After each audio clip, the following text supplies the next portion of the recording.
All right, guys, so welcome to day 3 of the SAT Bootcamp. Today we're going to be covering geometry and trig. Just as a refresher, if you haven't been in these past few sessions, today is Wednesday of break week. So just looking ahead, tomorrow we are going to be doing advanced math from 11 to 12, doing quadratics. And then on Friday, we are going to meet one last time from 5 to 6. And you guys are going to actually do a practice module, and then we're going to have about 25 minutes to review. All right, so that covered, let's jump right into it. First off, to start this geometry section is just a screenshot of the reference sheet that you guys are going to be given for the exam. This is exactly what the reference sheet looks like, minus these three bullet points down here. And this is all the geometry information they are going to give you.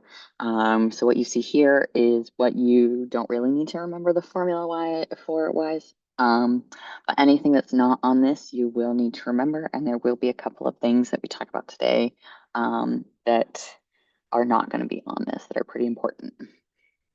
And like I said in past sessions, if you guys are just joining us, please put your name in the chat for attendance, as well as if you guys have any questions about anything I say or go over during this, feel free to put those in the chat or raise your hands. And then if you're doing these along with me, you guys can also put your answers in the chat as well. All right, so we're going to start out with some congruence, similarity, and angle relationships. This is going to be all about angles and triangles. And just as a refresher, I'm not sure how long ago you guys took your geometry class, but some important things to remember are that there are 180 degrees in a triangle, and then remembering this concept of supplementary versus complementary angles. And a little trick I have for this, if you guys don't remember off the top of your heads, is when you put them in alphabetical order, so complementary and then supplementary. Complementary is going to be angles that add up to 90 degrees.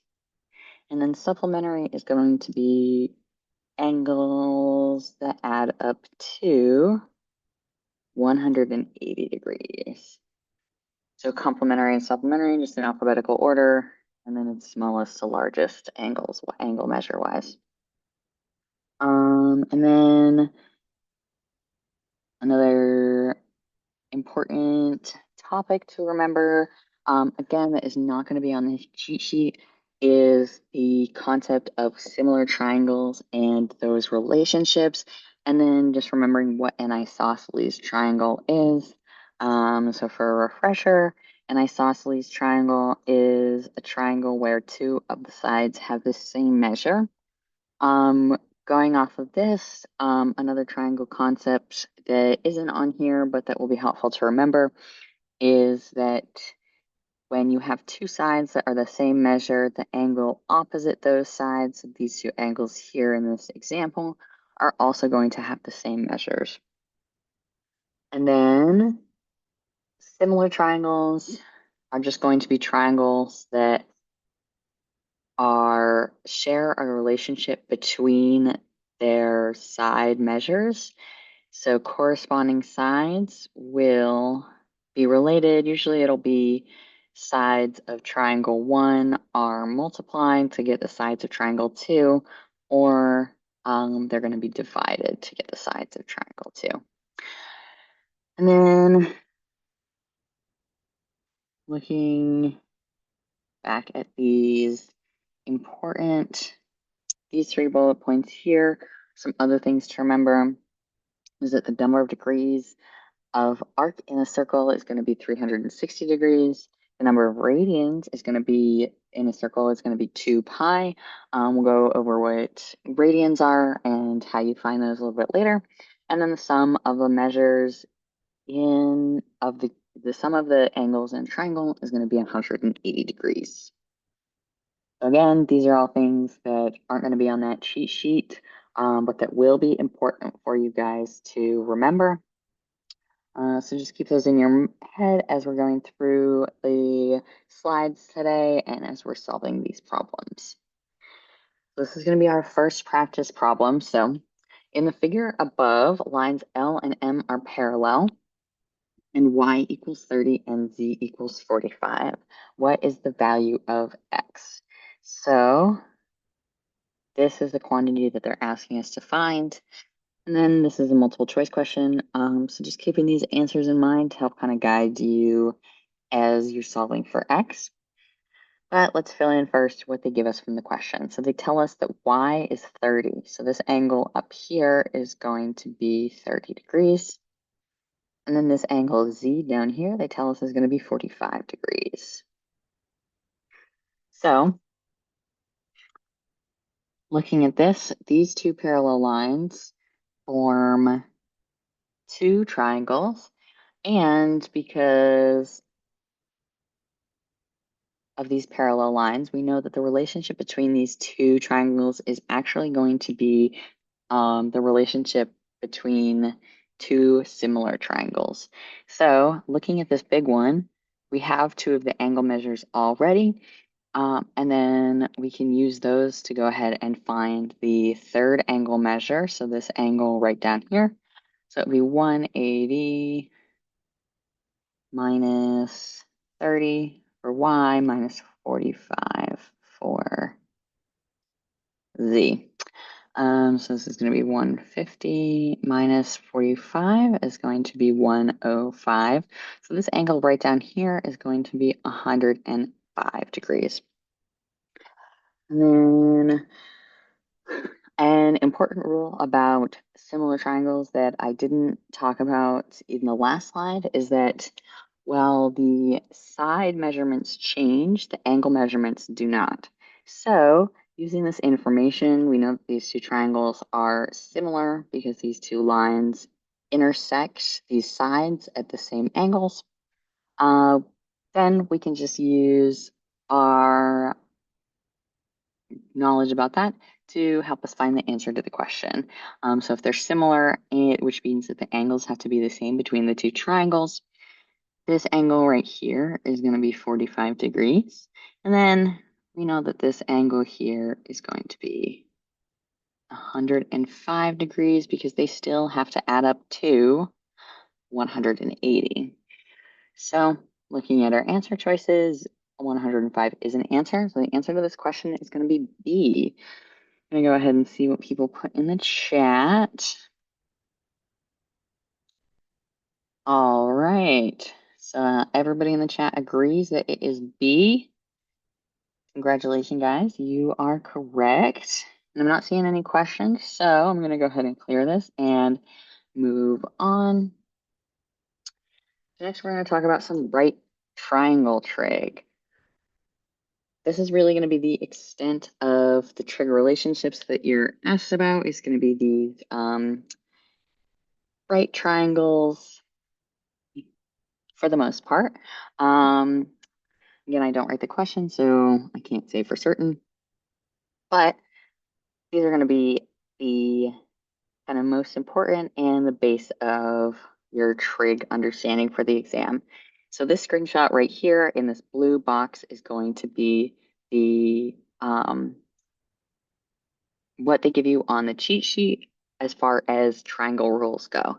So they give you this triangle here and this formula beneath it, which is the Pythagorean theorem, a squared plus b squared equals c in a right triangle.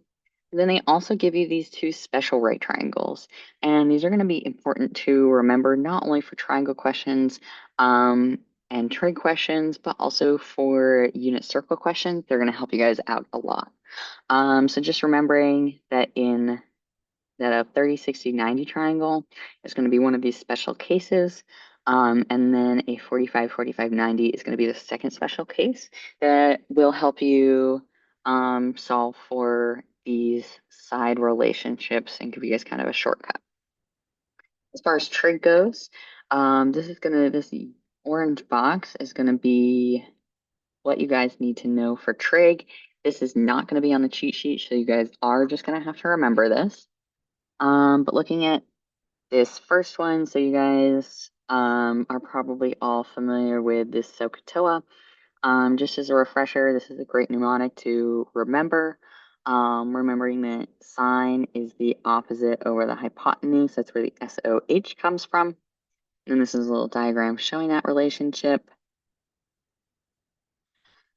And then cosine is going to be the adjacent over the hypotenuse. And remember, this is all in relation to the angle either that they have and they're asking about, or the unknown quantity.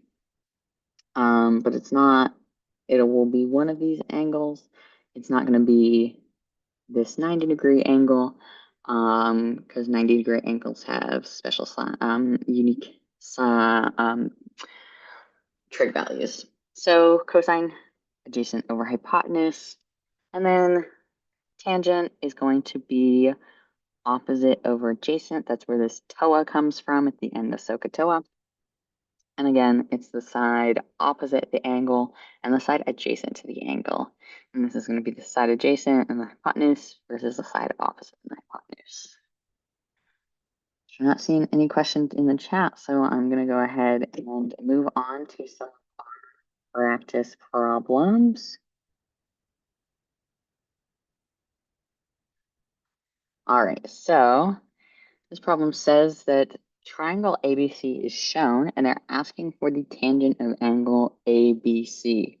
And instead of doing this outright immediately, I'm actually going to wait for you guys to pop some answers in the chat, because this is one where they're not asking you to do any arithmetic, because they have it written out in that fraction form that we just talked about in the last slide.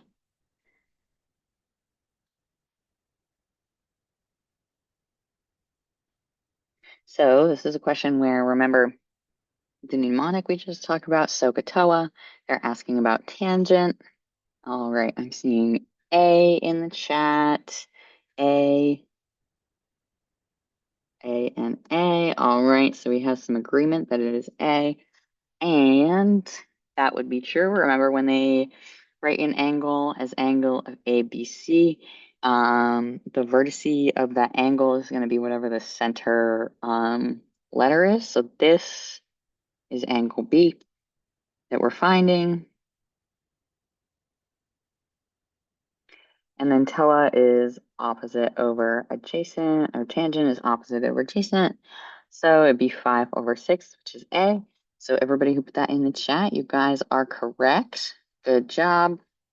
Again, remembering that is going to make some of these questions pretty fast for you guys, which will help you out on those more difficult questions. All right. Looking at our next practice. So they give you another triangle diagram, and they say in the right triangle shown, the length of AC is equal to 5, and the length of AB is 6. And they're asking you to find the length of BC. And then they have it labeled here nicely for us. So as that they also tell us that it's a right triangle. So we know that we can use the Pythagorean theorem, which is going to be a squared plus b squared equals c squared. And then when you're using the Pythagorean theorem, it's important to remember just which of these sides that A, B, and C correspond to. So remember that A and B are going to be these shorter sides, and then C is always going to be the hypotenuse or the longest side. So plugging this in, we have one of these shorter sides. It doesn't matter which one of these we plug it into. So we'll do A squared plus 5 squared is going to be equal to 6 squared. And then we're going to get A squared plus 25 is equal to 36. Subtract these. A squared is going to be equal to 11. And then you just have to take the square root of both sides to get that hour removed off the A, which means that the answer is going to be B, the square root of 11, because 11 does not have a square root that is easy to, that you can do without a calculator. So let's look at the chat. All right. Yes, if you guys said B, that would be correct. Just remember to subtract the 25 from the 36 as opposed to adding.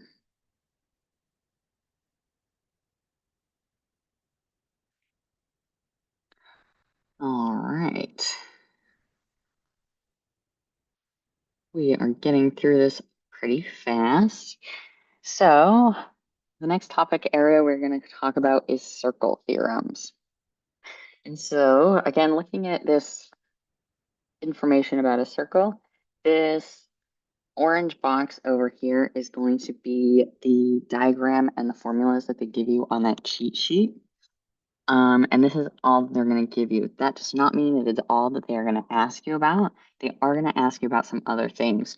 So you might see questions that ask you to find the area of a sector, find an arc length, or ask about your understanding of a central angle versus an inscribed angle.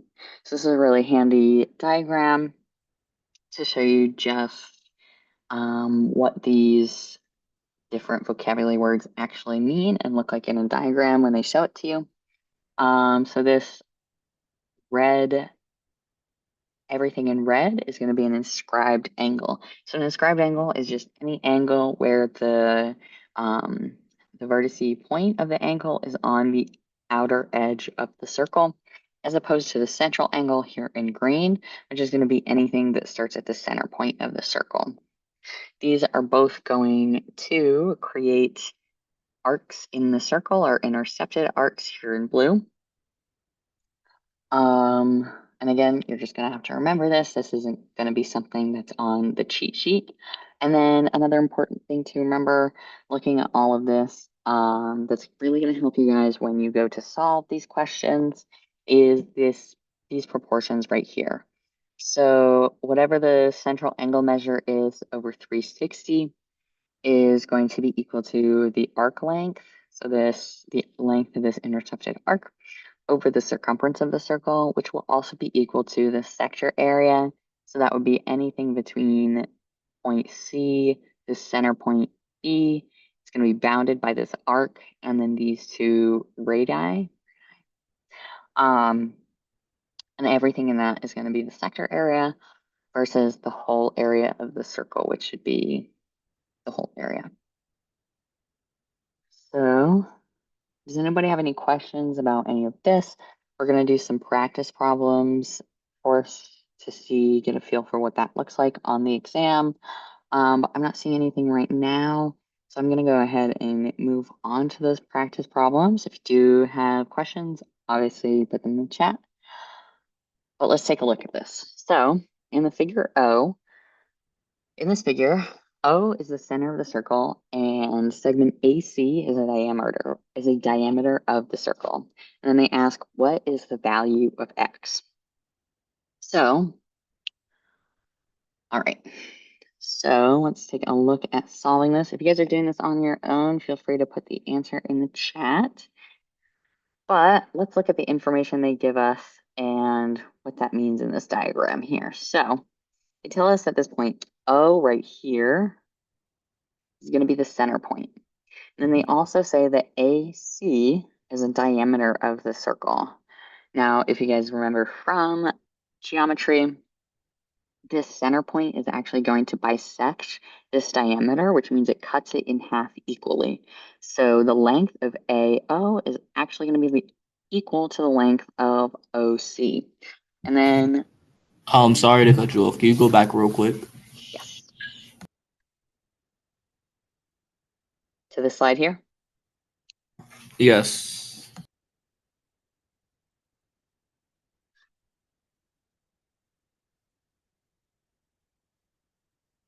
Okay. Are you all set? Or do you have any questions about it? Yeah, thank you. No, I just had to get the vocab. Got it. Okay. Yes, so looking at this, going back to this example, right, we know that the center point of a circle is going to bisect this diameter.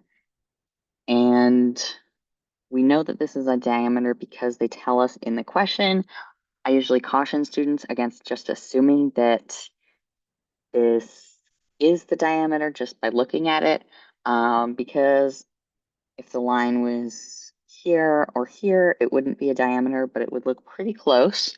So just make sure that you're using the information that they give you in the question. Um, but so we know that these are going to be equal. And then we know that from geometry, we know that any segment extending from the center point to the outer edge of this circle is also going to be a radii. So if this is a radii and this is a radii, all radii are going to be the same length, which makes this also congruent to these two segments. And then they don't tell us this in the question, but in the diameter, they have this angle OCB labeled as 25 degrees. So using our knowledge of triangles from geometry, we see that two of these sides are going to be congruent, which means that two of the angles have to be the same, and it has to be the angles opposite the sides. So this side over here is opposite this angle right here, and it's 25 degrees, which means that this side, its opposite angle over here, also has to be 25 degrees. And then using our understanding of angles in a triangle, we know that all the angles have to add up to 180 degrees, and that these two angles are going to be part of that. So what this is going to look like is 25 plus 25, and then I'm actually going to use a different variable, plus y, and then y is going to be this angle here. It's going to be angle BOC, so this angle right here. And then this is going to be 50 plus y, 80. And then we just subtract 50 from both sides to get 130 is equal to y. So we know that this angle here is going to be 130 degrees. And then there's a third layer on top of this, is that you have to remember that lines are going to ask you, you're going to be asked about supplementary angles, because the angle of a line is just going to be 180 degrees. So if we know that this total angle here is going to be 180 degrees and that this part of it is 130, we can do 180 minus 130, which is going to get us to 50 degrees for x. All right, I'm going to take a look at the chat. I see some activity. Yes, so 50. Again, just remember that once you get to 130, there is another step, because 130 is going to be the supplementary angle to whatever x is. So x is going to be 50 degrees. All right, I'm not seeing any questions, so I'm going to go ahead and clear these and move on to our next practice. All right, so again, in the geometry questions, they're almost always going to give you a diagram to look at. So they say in the figure above, point O is the center, and the shaded area is 3/8 the area of the circle. And then they are asking us to find the value of x. So for I get, all right, so looking at this, going back to, remember this first slide we talked about on circle theorems, about the relationship between angles, arc length, and sector areas. It's all going to be a proportion, right? Which is why I said it's going to be important to remember this proportion right here so that you can use it to solve these questions. But so it's the central angle over 360 degrees is going to be equal to the sector area out of the circle area. We're going to use this proportion to help us solve this problem, and we're just going to write it and set it up.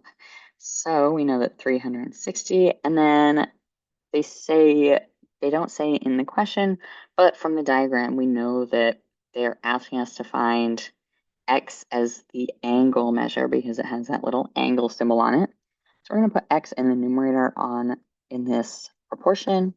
And we're going to set up the other side. So this shaded area, it says it's 3/8 the area of the circle. So that's just going to be the other half of this equation is going to be, so this sector area is 3 out of the whole 8 units that are the area of the circle. And then what you're going to do from here, you're just going to solve. So you're going to cross multiply, and that's going to be 8x is equal to 3 times 360. So it's going to be x is 3 times 360 over 8. And then remember, you guys are going to have Desmos to do this. I'm just going to pull out my calculator here real quick and make sure this math is looking correct.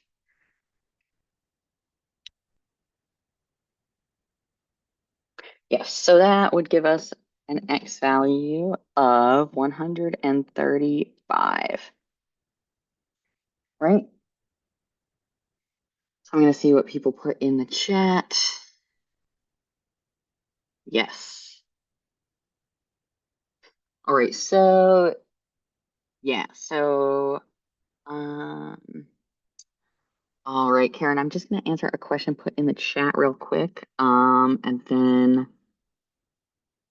you can unmute yourself. But yes, we had a question in the chat that the question says that the shaded area is 3/8 the area of the circle, which I know can be confusing because you probably using just looking at that, you probably want to set up this proportion as instead of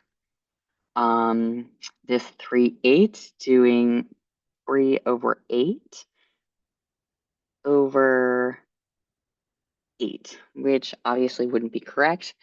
Um, so what this question is, what this area is telling us is going to be that, um, so if the total area of the circle is 8,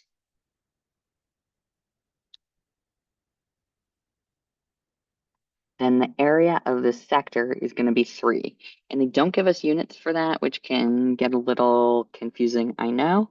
But they're telling us that essentially the sector area is 3 and the whole area of the circle is going to be 8.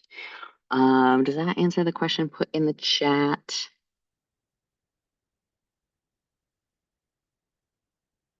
Okay.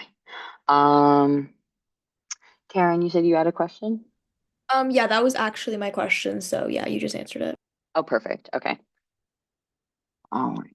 Yes, it can be easy to think that this is going to be the area of the circle, but they're actually telling us the total area is 8 and the sector area is 3.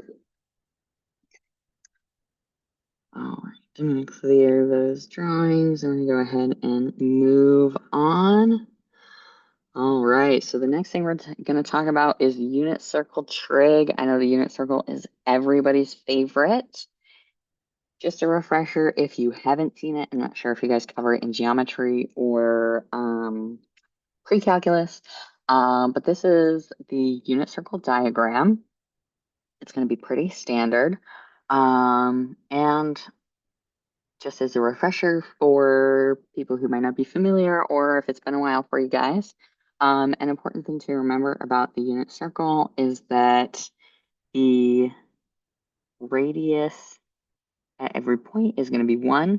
And then when they give you a point on the unit circle and they give you the coordinates are going to be the cosine and the sine. So it's going to be instead of x and y, cosine and sine. And you can see here that this is what that looks like on the graph. So cosine is going to be the like the change in the length of x on the x-axis, and then the sine is going to be the length on the y-axis. Yes, and then those are important to remember. And then the unit circle is all the angle measures are actually going to be in radians instead of degrees. But it's actually usually pretty easy to convert between the two. So for all degree measures have a radian measure. There are just some that have these nice fractional radian measures that are on the easier side to remember. So looking at this, 30 degrees is going to be pi over 6 when you convert to radians. 45 degrees is going to be pi over 4 when you convert to radians. And then 60 degrees is going to be pi over 3 converted to radians. Something's not included in here that might also be useful to remember, but not necessary because you can get there from these three standard degree measures, is that a 90-degree measure is going to be pi over 2, right? So that's going to be right here. This 180-degree measure is going to be equal to pi. 270 degrees down here is going to be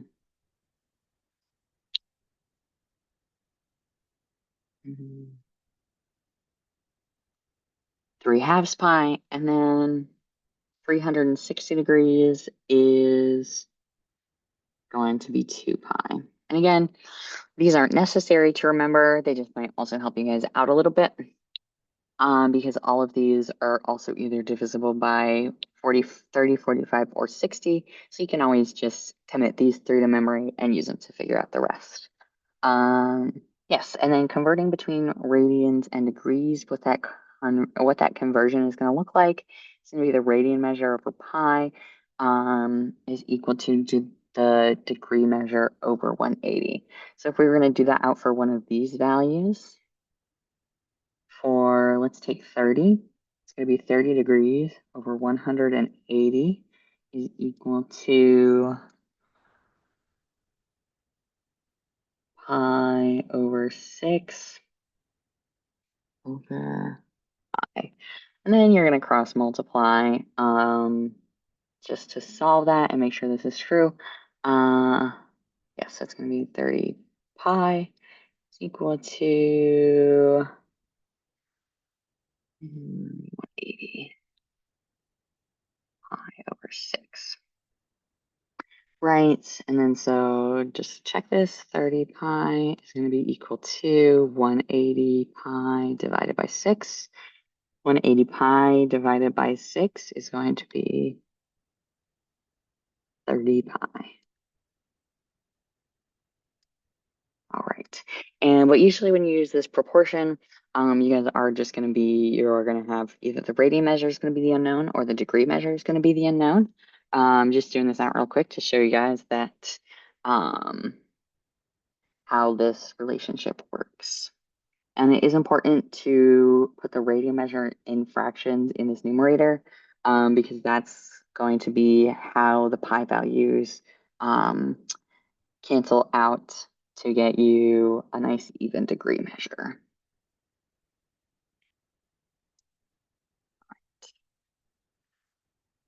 Moving on to a practice problem. This one is on the easier side. So they're asking you which of the following radian measures is equal to 135 degrees. So we can set up our proportion again. I'm going to do 135 over 180. It's going to be equal to some radian over pi. And then you're going to cross multiply and solve. So 135 pi is going to be equal to 180x. And you divide both sides by 180.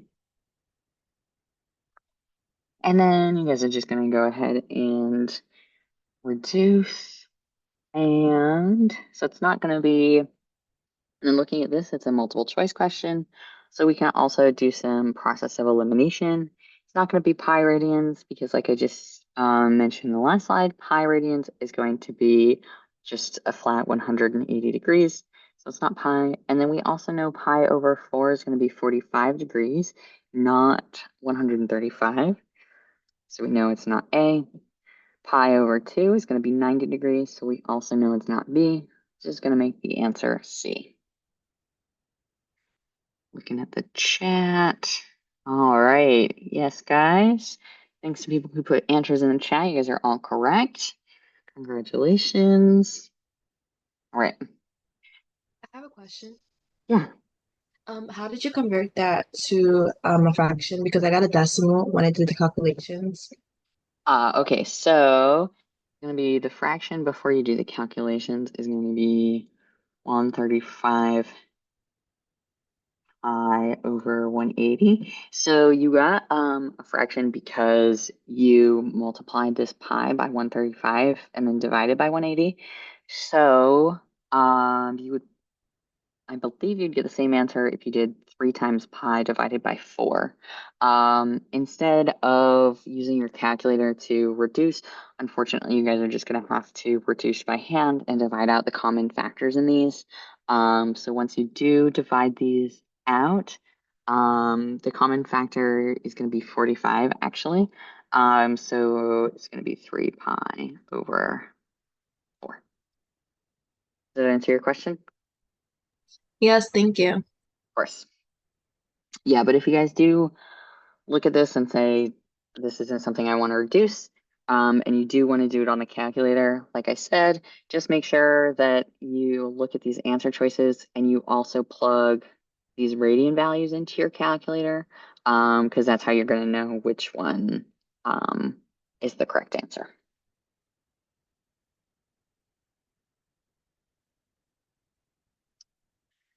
All right, and then, all right, so our next topic we're going to cover is going to be the circle equation. So this is an equation that they are not going to give you on the cheat sheet, I believe. Right. So they're not going to give you this circle equation on the cheat sheet. So you guys are just going to have to remember it because this circle equation and related problems are going to be something that they can ask you about. So looking at it here, this is the equation x minus h all squared plus y minus k all squared is going to be equal to r squared. And looking at what these values mean when you are plotting this on a graph or in Desmos on a graphing calculator when you're doing the test. So just a little important shortcut to remember. H and K are actually going to be your center point coordinates. But just remember that it's in the equation, it's subtracting. So if you get x minus 3, then the h coordinate is going to be 3. But if you get x plus 3, it's going to be negative 3. And same thing with k, just remember about those signs. And then on the right side of this equation here, we have r squared. And when you see an r in a circle problem, 9 times out of 10, it's going to be talking about the radius. So this r squared value is going to be the radius of the circle that you're given squared.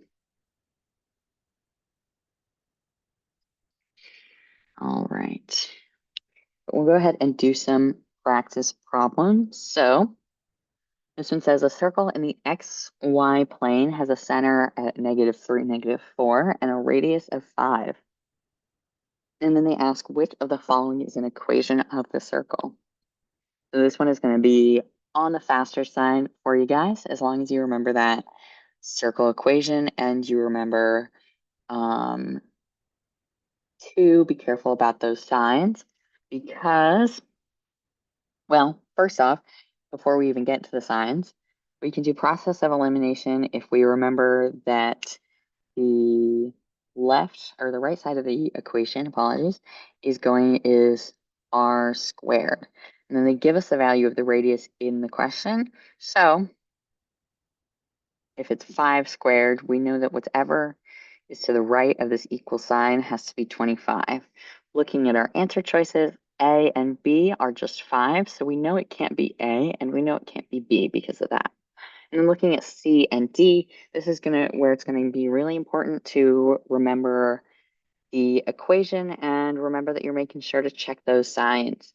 Because if you don't remember the equation and you just assume that it's H plus K or X plus H, apologies, and then Y plus K, it's easy to assume that C is the answer because when you plug -3 in, it's going to look like X minus 3. However, that isn't true because in the equation, it's not X plus H, it's actually X minus H.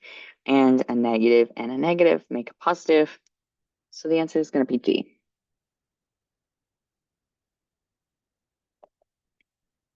All right, yes. To those who said D in the chat, you guys are correct. Good job. We're gonna go ahead and before we do some more practice problems, we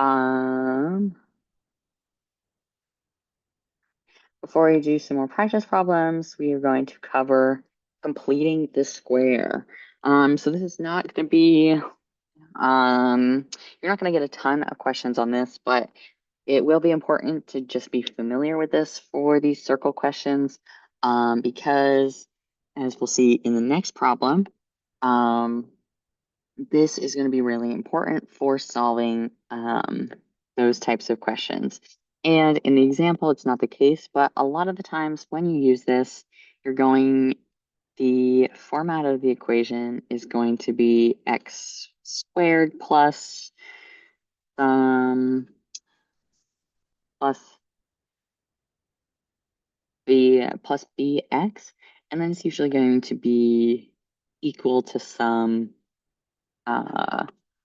constant. And so if we use this, first step to completing the square is going to be rearranging if necessary.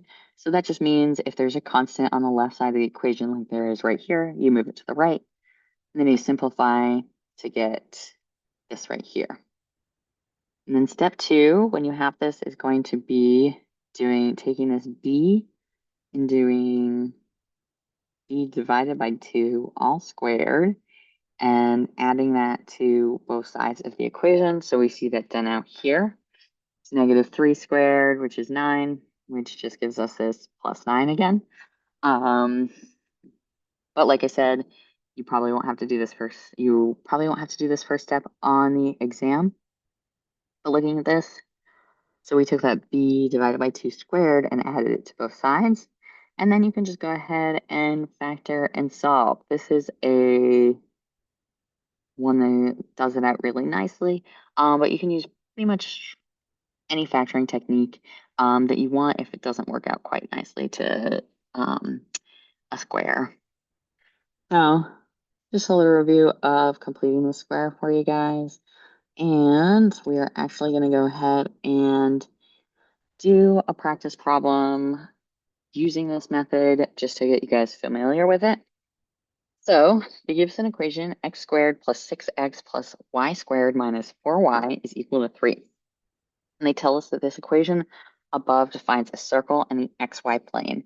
What are the coordinates of the center of the circle? So first thing I would say, well, they give you multiple choice. This is multiple choice, so they give you some answers. So you can use this to start guiding how you answer the question and to check your answers once you find it. All right, I have one for D. All right.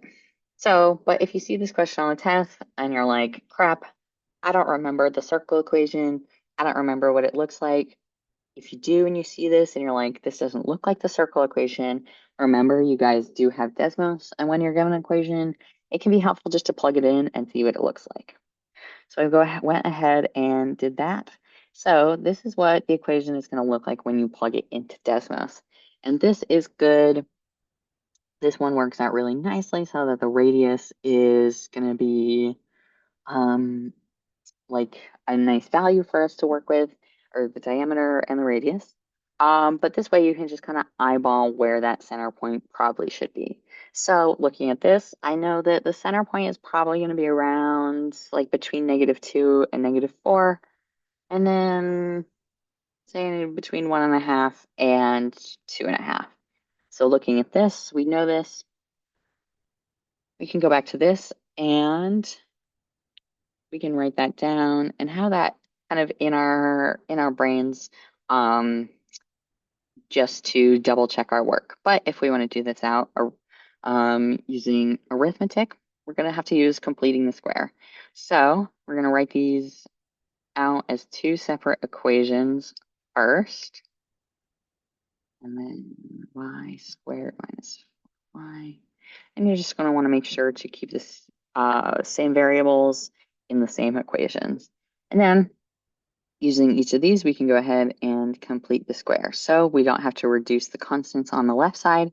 We can just do this step of b over 2 squared, which is going to be equal to 3 squared, which is 9. So we're going to add 9 to both sides. All right, and then it's going to be x squared plus 6x. And then it's going to be plus 9 is equal to 12. And then we can go ahead and factor well, we have to subtract 12 from both sides, and then we can go ahead and factor. And then looking at setting up this equation for factoring, we're going to do the same thing, just with this y value. So remember that this is a negative over 2 squared, which is going to be, and remember a negative squared is going to be a positive. So we get 4 for this. We add 4 to both sides of this equation. Y squared minus 4y plus 4 is equal to 7. And then we can also go ahead and factor this equation out. All right. And then, so that would be x squared plus 6x minus 3, and then y squared minus 4y. Subtract 7 and -3. Right? So after we do this, we can go ahead and factor and solve. C and D, D, D, D, A, and some B's. Okay, so we're getting some mixed answers in the chat. Looking at this. So, and then do we have time? Okay. Okay. And then so going back to Desmos here, apologize for my my scribbles. But we can look at it and see that this center point is going to be at -3, 2. So when we factor these out, -3 and -2 would be the two common factors, which would get us our answer of B. Okay. All right, so you said B in the chat. Congrats, you are correct. I have a And question. then, yeah. Why isn't it A? Like when you first look at the problem and you plug and you're looking at the equation that we learned previously. Can't you just tell that it should be -6 +4? So I understand how you'd make that mistake. Let me get it out here so I can draw it out for you. So if we are trying to get this to look like the circle equation, we're going to factor out this x from this term right here. So it's going to, or this set of terms right here. So it's going to be x plus 6. And then we're going to do the same thing on this side and get plus y times y minus 4. So yes, it's easy. It's a common mistake to think that you can factor out these variables in these terms, and then say, oh, once you put this equal to 3, this right here and then this right here look like the circle equation. However, there are a couple things to note that are different from the circle equation. So the circle equation is going to be x minus h.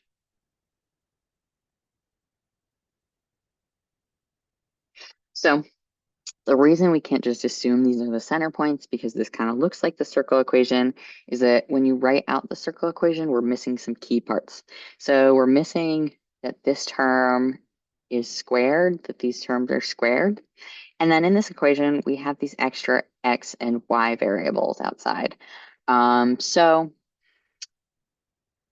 if you were to go ahead and I'm going to clear those, and then just to add that extra step, what I'll go ahead and do is plot this. I'll plot what the circle would be if that was the center point. Plus minus.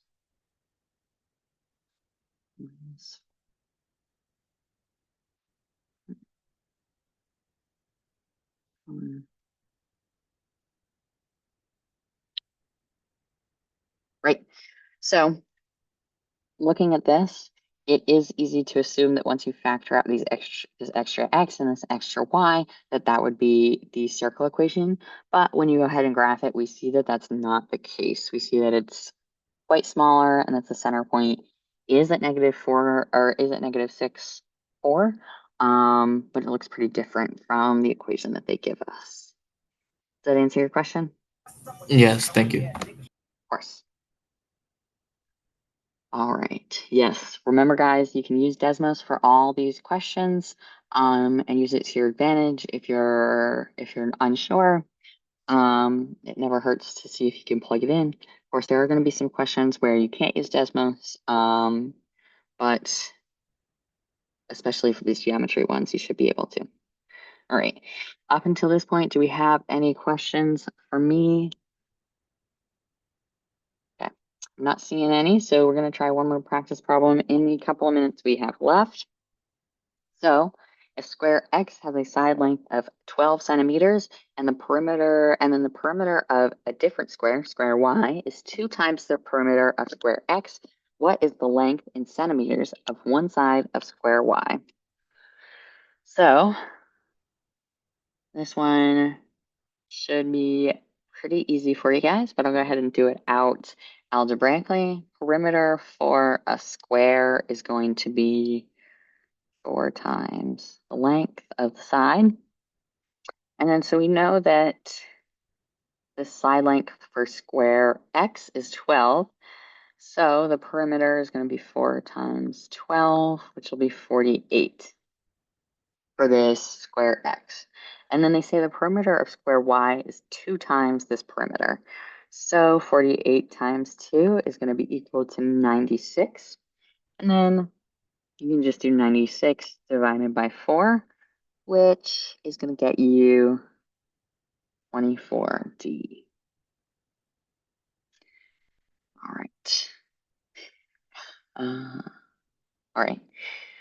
So again, but you will have this perimeter formula on the sheet if you guys don't remember. That one is pretty fast, so you might have time to do this. Okay. And then, okay, one last one. Triangle FGH is similar to triangle JKL, where angle F corresponds to angle J, and angles G and K are right angles.